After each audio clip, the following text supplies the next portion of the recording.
1 Coríntios 11, a partir do versículo 25. Preste atenção no que vai dizer a palavra. Do mesmo modo, depois de haver ceado, tomou também o cálice, dizendo: esse é o cálice da nova aliança do meu sangue. Todas as vezes que beber e fazei em minha memória, assim todas as vezes comei desse pão e bebei desse cálice, lembrai da morte do Senhor até que Ele venha. Portanto, todo aquele que come do pão e bebe do cálice do Senhor indignamente, será culpado do corpo e do sangue do Senhor. Que cada um se examine a si mesmo, e não coma do pão e não beba do cálice indignamente. Aquele que come e bebe sem distinguir o corpo e o sangue, come e bebe a sua própria condenação. É muito sério isso que o padre diz, porque a gente sabe o que significa o corpo e o sangue de Cristo.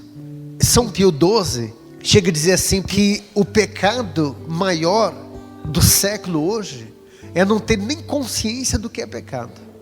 Você já ouviu falar dessa expressão pecado venial e pecado mortal? Há uma distinção que vale a pena nós entendermos. Tem gente que às vezes comete pecados que nem sabe se são pecados leves ou pecados graves. A palavra venial vem de venia, que significa perdoável.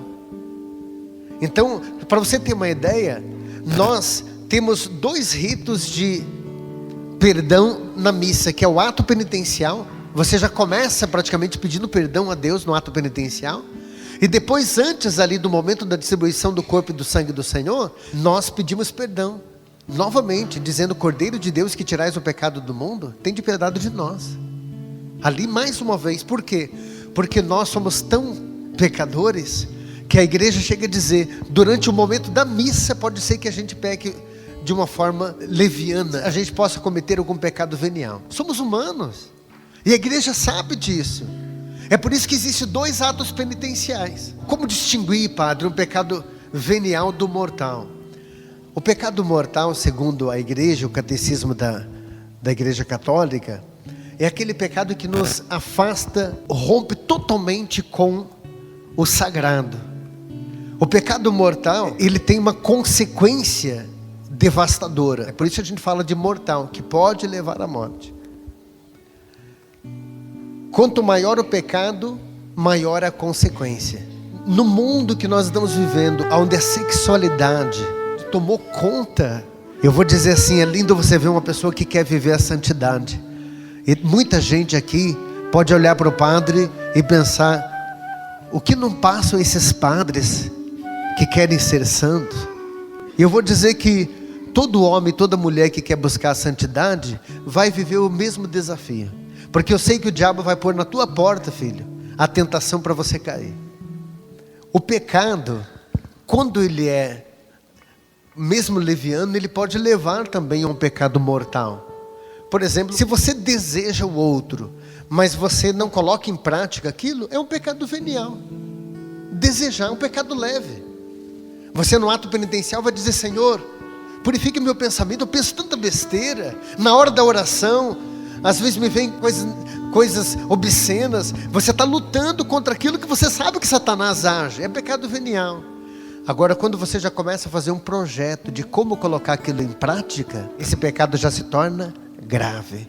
Porque não está mais só no pensamento, você já está maquinando como é que você vai colocar em prática. Por isso que o Senhor diz assim, que quem deseja a mulher do próximo já pecou em seu coração, do desejo. O pecado mortal é quando nós colocamos em prática algo que pode destruir a vida de alguém, que influencia a vida de alguém. Alguns tipos de droga são pecados veniais. Por exemplo, o cigarro. Uma pessoa que fuma, equivale o pecado dessa pessoa a uma pessoa que come gordura o dia inteiro. Gosta de uma comida gordurosa, não faz exercício. Às vezes pode morrer antes do fumante. Então não fique julgando demais quem fuma, se você, por exemplo, não faz exercício e gosta de comer carne gorda. É o mesmo pecado, é venial. Você está se autodestruindo. Agora já a bebida alcoólica passa a ser um pecado grave. Porque uma pessoa alcoolizada, ela pode até matar alguém no trânsito. Ela chega em casa alterada e briga com todo mundo. Faz da vida do outro um inferno. Você está entendendo que tem a consequência? Agora, por exemplo, a traição não é pecado venial, porque a traição já leva você a destruir a vida de alguém. Então eu vou dizer para você, se você chega no confessionário para você pedir perdão de um pecado grave como esse, o padre pode absolver você desse pecado se você está arrependido. O que eu não posso fazer é tirar a consequência do pecado. E qual que é a consequência do pecado? Talvez até uma gravidez indesejada, uma doença que você pode adquirir. Aí a mulher ficou grávida, e aí às vezes até a solução, né, que o casal vai encontrar é: vamos tirar o bebê, vamos abortar. Seria um pecado pior ainda, porque qual é a consequência do aborto? A consequência do aborto é excomunhão na igreja. A pessoa que comete aborto, ela está excomungada. Por quê? Porque além de não estar arrependida de forma consciente, ela não quis arcar com a consequência do pecado.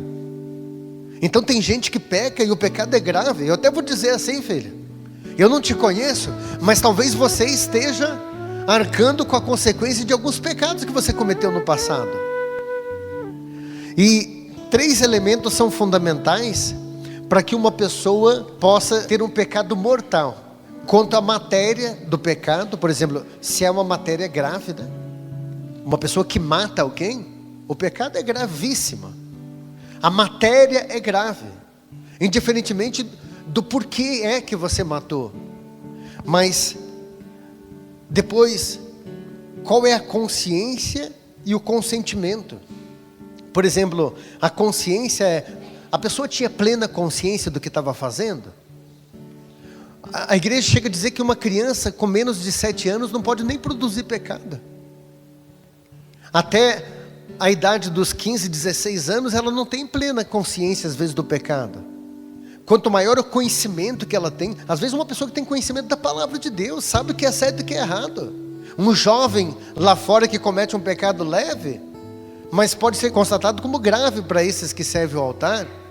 Para você que participa dessa missa, já sabe o que é certo e errado. Está entendendo que não é só a matéria em si, mas é a consciência que eu tenho e também o consentimento. Eu quis fazer aquilo, eu quis, foi um desejo.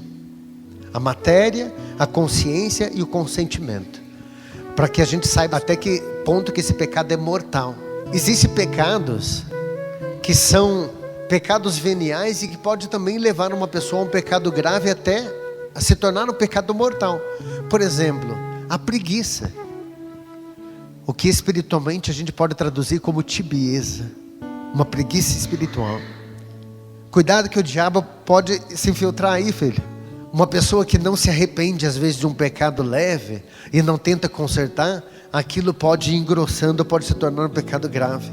Então lembre-se, vênia significa perdoável, mas esse pecado que é perdoável e é leve, ele pode se tornando grave, conforme a matéria, a consciência, o consentimento e a forma com que eu vou repetindo isso. Se você vai se confessar com o padre, seja qual for o pecado, mas está arrependido de fato, esse pecado é digno de perdão. Nós vamos levando em consideração a matéria, a consciência e o consentimento. O pecador que não tem consciência sobre o seu pecado, não sabe o sentido do pecado, é como um porco que está na lama e não percebe que está na sujeira. Então a gente vê muitas vezes isso. A gente vê gente sorrindo no pecado e achando que está curtindo, né? Hoje é sexta-feira, sextou, né? Sextou, vamos beber todas e vamos cair na gandaia. É nós, né? É nós. Que triste, né, gente? Porque nós sabemos que essas pessoas estão na lama, estão na fossa. Algumas listas de pecados que podem levar a pecados mais graves: pornografia, masturbação, preguiça, omissões, a ingratidão, que podem levar a pecados mais graves, pecados mortais presentes no mundo: terrorismo, estupro, feitiçaria, aborto. Catecismo da Igreja 1849, o pecado é uma ação livre contra o amor de Deus. Do mesmo modo como o homem livre é livre para amar, ele também é livre para pecar. Catecismo 1849. É uma ação livre contra o amor de Deus. Porque se você peca, você fere o amor de Deus. Com a mão no coração, os olhos fechados, vai pedindo para o Senhor: Senhor, eu não quero ser igual, então renova-me. Faça com que eu saia daqui com uma pessoa nova em Ti. Renova-me, Senhor.